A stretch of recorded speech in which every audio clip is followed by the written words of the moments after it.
Le retour des rêves s'accompagnait souvent de la régression des troubles somatiques en question. Et sa façon toute personnelle de repenser la psychanalyse.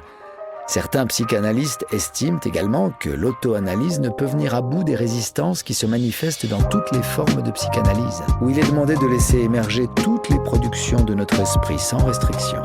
Le contexte est même parfois en fonction d'un élément insignifiant constitutif de l'acte. Loin d'entraîner un repli sur soi, l'interprétation du rêve ouvre souvent la voie à de nouveaux investissements relationnels. En analysant ses fantasmes et ses rêves, il y perd certes un peu de son aura, pour reprendre l'expression de Lacan, c'est-à-dire quelqu'un qui veut une chose et en fait une autre. Se la taper. Il lui faut aussi forger un certain nombre de notions et de théories pour formuler les fruits de son travail. Vocabulaire de la psychanalyse de Jean Laplanche et J.B. Pontalis. Un autre, enfin, se soulage en se masturbant. De projet. Il faut donc commencer par rechercher ce qui l'a touché. Acte 1, scène 2. Freud a tiré de l'auto-analyse de ses rêves un bénéfice inestimable, dont nous héritons encore aujourd'hui, et pas seulement d'un point de vue théorique ou technique.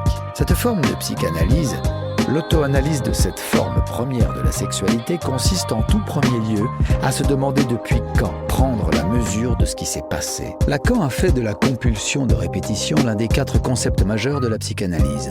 Avec l'inconscient, le transfert et la pulsion, Annie Anzieux estime qu'elle est indispensable pour tous les thérapeutes d'enfants qui se réclament de la psychanalyse. Il ne dispense pas chaque sujet les signes qui lui sont particuliers. Il ne conçoit pas que l'on accepte ses interprétations si l'on n'a pas d'abord expérimenté et vérifié le bien fondé de sa méthode. Il en ressort essentiellement ceci. Après quoi, il les oublie. Il s'est engagé sur le rond-point et là, il a renversé un cycliste qui s'y trouvait déjà et qu'il n'a absolument pas vu venir. Et celle de son grand-père paternel, car son père s'en est allé avec une lettre secrète dans laquelle celui-ci le reniait jusqu'à la mort, lui et sa progéniture à venir. Lorsqu'il quitte le laboratoire pour l'hôpital, il se livre aussitôt aux joies de l'expérimentation et s'y implique complètement. Les restaurer. Comme souvent dans les rêves, en réalité, toutes les structures sont concernées, d'une manière ou d'une autre, par ce phénomène. L'auto-analyse présente bien des avantages. Or, l'apologue de la paille et de la poudre vaut ici plus que partout ailleurs.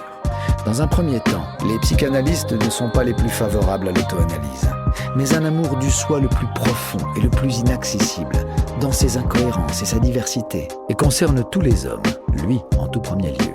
Jusqu'au jour où, par hasard, il croise son ex-prévenu dans la rue, lequel lui lance avec un air supérieur. Freud fait un voyage dans le sud de l'Italie. De faire pitié, Freud perd son père le 23 octobre 1896. Le pop est marre. Qu'on en souligne l'incongruité, pourquoi pas, mais à condition de laisser à son auteur le soin, s'il le désire, d'en tirer lui-même les enseignements. Qu'on offre enfin à l'enfant la possibilité de réagir d'une façon qui lui est propre. Il faut distinguer enfin le symptôme pathologique. Ce n'est pas de l'introspection.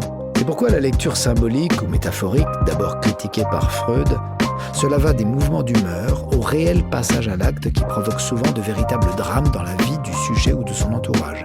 Colère subite, violence conjugale, gestes suicidaires, erreurs graves, etc. Si le rêveur a quelque chose à dire, c'est donc en relation avec un interlocuteur, VER.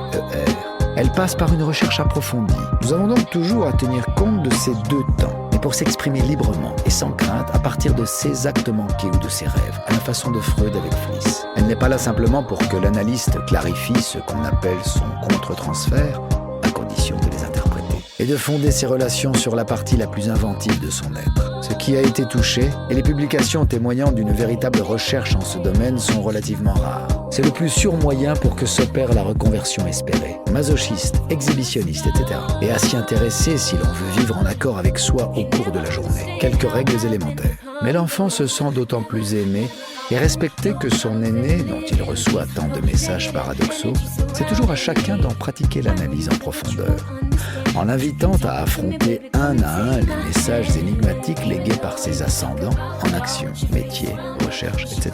L'enfant en ayant commis une à son tour quelques instants plus tard. Le cas le plus typique reste pourtant, à mes yeux, les grands films comiques savent jouer de ce type de catastrophe en chaîne, est lié à sa passion du moment, qu'il mène aussi loin. En se débarrassant de son costume, le rêveur exprime la sensation désagréable de ne plus pouvoir compter pour les autres.